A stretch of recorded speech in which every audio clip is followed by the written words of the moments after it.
¿Qué es eso que más de 5.000 millones de personas en el mundo tienen en sus vidas?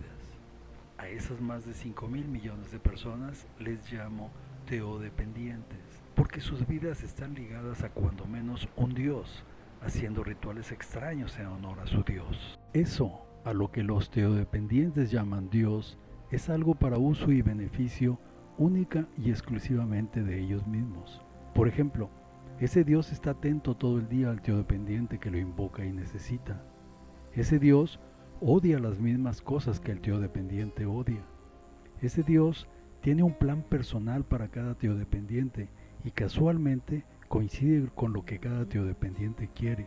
Y cuando no coincide, entonces ese cambio es aceptado dócilmente y lo justifica diciendo que es la voluntad de Dios. Ese Dios le manda señales que solo el teodependiente percibe y entiende. Finalmente, y más importante, el teodependiente es el único que puede, entre comillas, ver, oír y sobre todo sentir a su Dios. Pero veamos el origen de la palabra Dios. La palabra Dios tiene su origen en la raíz indoeuropea diu, que significa luz diurna, y de esta raíz se deriva en latín la famosa palabra Deus, y de latín se extiende a todos los lenguajes romances como el español, pronunciándose Dios. Desde el punto de vista gramatical, Dios es un sustantivo o nombre común, el cual los cristianos lo tomaron como nombre propio para llamar a su Dios y le asignaron el significado de ser de luz.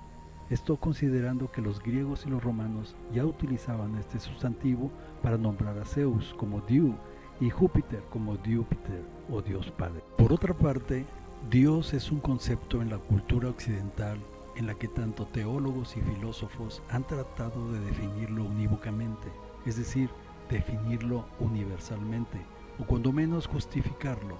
Por ejemplo, el Dios de Aristóteles o primer motor, el de San Buenaventura en el que Dios es Dios, entonces Dios existe, el Dios de San Anselmo y su proslogión o argumento ontológico que dice que en la idea de Dios como ser perfecto se haya contenido la idea de su existencia, el Dios de Tomás de Aquino y sus 5 vías para demostrar su existencia, el Dios bondadoso de Leibniz, Kant y su necesidad moral de suponer su existencia, Descartes y la glándula pineal como residencia del alma, Spinoza y la naturaleza como Dios, Paul Tillich y el Dios sobre Dios, la partícula Dios que así pretendieron llamar al bosón de Higgs, el Dios popular o de las masas, etc. El resultado es que en todos los casos el esfuerzo ha sido infructuoso y el tiempo dedicado a tal definición ha sido ocioso. Es decir, que definir a Dios en sí mismo y que satisfaga todos los atributos que todas las religiones y todos los teodependientes le imponen es prácticamente imposible. Por lo tanto, a continuación se definirá a Dios exclusivamente en función del que lo piensa, esto es, del teodependiente y su medio ambiente. Es una definición psicológica del que siente a su Dios, es decir, el teodependiente. Empecemos. Cuando una persona piensa, necesariamente piensa en algo. Cuando una persona pretende conocer algo, entonces necesita conocer ese algo en el cual piensa y desea conocer.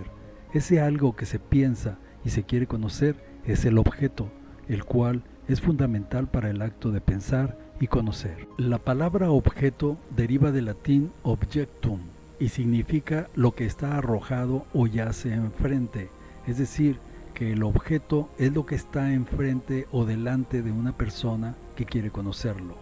Para saber qué es ese objeto llamado Dios por los teodependientes, recurramos a que nos lo explique la teoría de los objetos. Los objetos se pueden dividir en 2 tipos, los objetos reales y los objetos ideales. Todos los objetos reales son temporales, es decir, tienen un principio y un fin, y además todos los objetos reales son causales, es decir, que en su origen tienen una causa. Por otra parte, tenemos otro tipo de objetos, los objetos ideales. Todos los objetos ideales son mentales, es decir, que solo existen en la mente y son intemporales, esto es, no cambian en el tiempo y además son universales, es decir, que cualquier persona, en cualquier lugar y en cualquier época los pensará exactamente iguales. Son ejemplos de objetos ideales las matemáticas, como el círculo, los números, las raíces, las razones, las proporciones, los cuadrados, etc. También son objetos ideales las relaciones de cosas como la igualdad, la semejanza, la mitad, etc. Y las esencias como árbol, perro, caballo, etc., tomados como conceptos, no como individuos.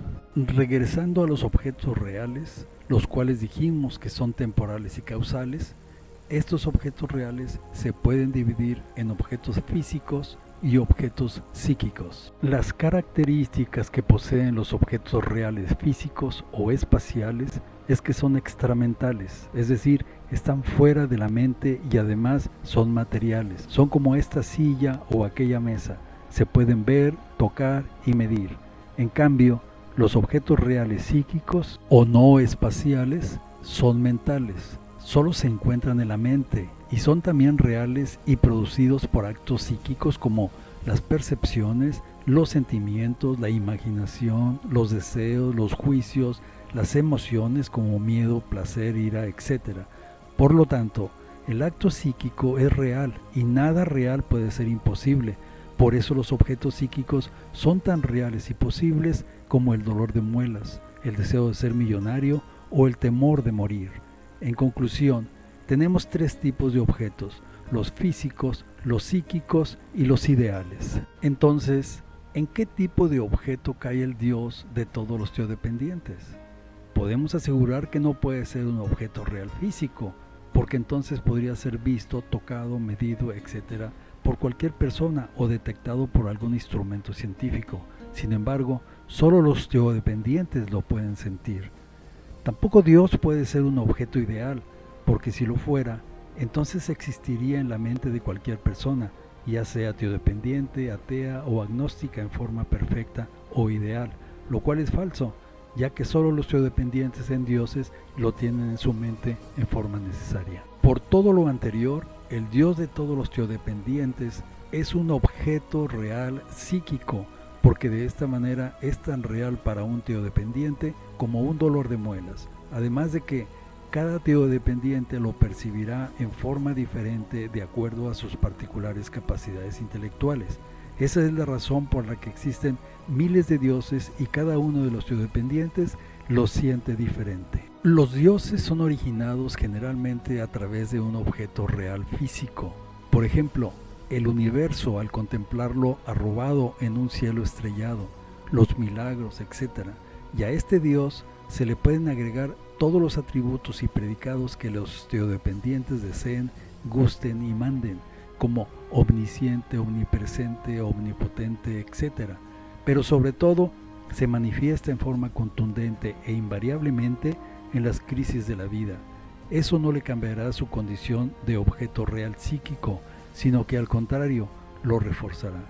Gracias por su atención.